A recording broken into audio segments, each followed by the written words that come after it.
we have Coach Bennett. We'll take questions, and we'll start in the front with Jeff. Tony, you guys made a lot of uncharacteristic mistakes tonight, but you still found a way to win. What do you tell your team after a game like this? Oh, learn certainly in the winning. I thought, we played well enough to win, but our, a couple of those key stats, the 16 offensive rebounds and the 16 turnovers. It's NC State plays good defense. They're good with their hands. They're athletic and aggressive, and they did rattle us or take us out of our rhythm. Some of our offensive fouls and decision-making or defensive fouls at inopportune times almost cost us the game. Of course, I thought Walker was just a man on the glass, Wyatt Walker. I thought he was hard for us to handle. We didn't do a great job in those areas. Usually when you give up that many offensive rebounds and that many turnovers, you're not going to be successful. But we made enough good plays and hung in there and got some good lifts from guys.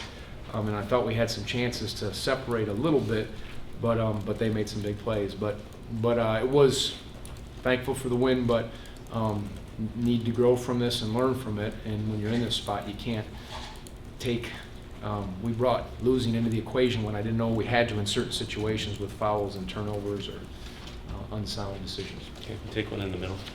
You lost the turnover battle by 8. If you'd known before the game that you were going to lose the turnover battle by 8 and give them 6 additional extra possessions on the glass, would you have expected to win? And then secondly, given that, how did you pull this out? Yeah, I don't know. That's not has not been our formula for success. We've been, we always talk about you got to eliminate losing first and taking care of the ball and defensive rebounding and transition baskets, and we did not do a good job in those areas. I think we had, ran some good offense or just took advantage of some of their breakdowns, and we shoot from the free throw line, 14 of 19, made enough big plays to pull it out. So I think it was just some of the baskets. Jay made some really good offensive plays for us, Huff.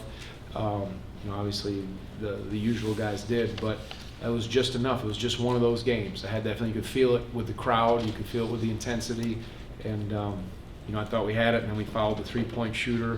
That's a lot of people say, should you foul, to put them on the line? We decided to foul the three-point shooter, so that was our theory on that, which wasn't sound. But we'll live and learn. And again, fortunate to get out here. NC State's a good team, especially when they're full strength, which they're now getting back to, and you got to earn it in here. Okay, Gene. Tony, on a tough shooting night for Kyle, what can you say about him making that three-pointer in the overtime that put you up 64-61? Yeah, that was huge. That was huge for him. You always want him when he has a good look to take the shot. That might have been out of an offensive rebound if I'm not mistaken. We had 11 offensive rebounds, so there was a few key plays. Braxton kept a couple balls alive. I think it might have been on that one if I'm not mistaken, but that was a big shot.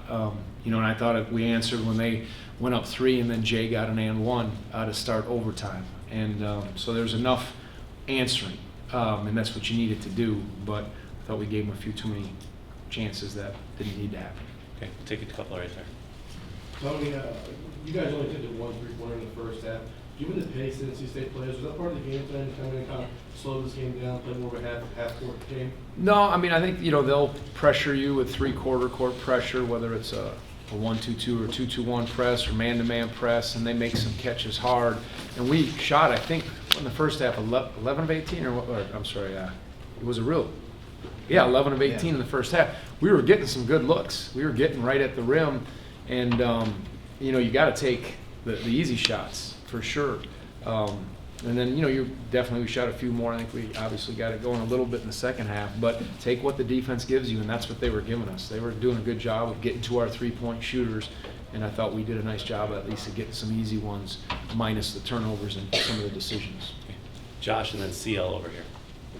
With Walker, why was he able to be as effective as he was, and what can be done in the future to prevent a moment? Well, I want to watch the film, but he's very physical, and he was, real physical. And I thought sometimes we didn't just worry about a body on him and shielding him off and let other guys rebound. It was kind of a hit, and we're jumping up, but he was first to get position, and he's strong. I saw him move Jack a couple times, which guys don't do. And we were just a little sluggish, I thought, or to the block out or to the ball, and a lot of bobbles in there, and he carved out space. I had flashbacks of you guys correct me if I'm wrong, this is many years ago, but we got owned on the glass by Richard Howell.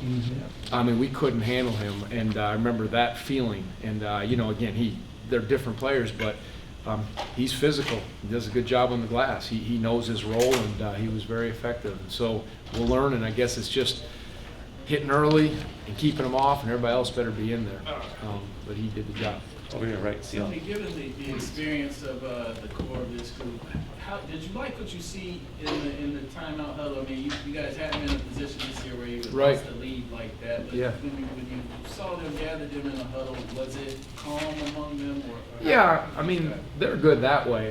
You know, but it doesn't matter if you're calm in the huddle and you go out there and, you know, we commit fouls and do things we're not supposed to. But, you know, Ty was struggling. His back was, I don't know, it just looked, I don't know if he just had a tight back, but he was, you know, giving everything he had. But there was composure, and those guys, and we knew what we wanted to do, and obviously, you know, you try to challenge them to be ready to rebound, take care of the ball, and so you know, that experience, they've been in those spots at times, but you're right, this year, you know, at Duke and here were two of the times, you know, we were in a couple other closer games, but so it was good to be in that, but I think we have to be sounder, as I mentioned a few times, down the stretch with those decisions. Okay, last question over here, Doug.